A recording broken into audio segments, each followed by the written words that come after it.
Հայաստանի ագնախարար Արարատ Միրզոյանը և ՆԱՏՕ-ի գլխավոր քարտուղարի տեղակալը քննարկել են Թրամփի ուղիղ ծրագիրը։ Վարշավայի անվտանգության ֆորումի շրջանակներում կայացած հանդիպմանը նրանք մասնավորապես խոսել են տարածաշրջանում խաղաղության հաստատման գործում Վաշինգտոնյան համաձայնությունների կարևորության և Թրամփի ուղիղ հանուն միջազգային խաղաղության և բարգավաճման հաղորդակցության ծրագրի իրականացման շուրջ կողմերը քննարկել են նաև Հայաստանի և ռազմական դաշինքի միջև փոխգործակցության ընդլայնման հնարավորությունները։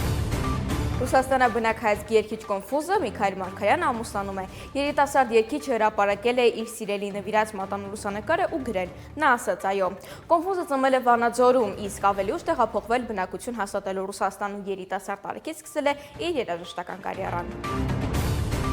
Տաշիր Արենան հոկտեմբերի 25-ին իր դռները կբացի առաջին հանդիսատեսի առջև։ Այս մասին նախագծի մեկնարկին նվիրված ուղերձում հայտնել է Տաշիր ընկերությունների խմբի առաջին փոխնախագահ Տաթևիկ Կարապետյանը։ Սեպտեմբերի 29-ին է տեղի ունեցավ կրկեսի բացմանը նվիրված մամլո ասուլիսը, որի ժամանակ կազմակերպիչները հայտնեցին, որ հոկտեմբերի 24-ին կկայանա նախադիտման հատուկ ցուցադրությունը, ապա հանդիսավոր բացումը։ Նախագծի գործադիր տնօրեն Կարինա Աղաջանովնան հայտնել է, որ Տաշիր Արենայի կառուցելու ընդհանուր ներդրումը կազմել է մոտավորապես $55 միլիոն։ Այս մասին ավելի մանրամասն էլ կտեղեկանանք մեր ռեպորտաժից, որը կհրապարակվի երեկոյան։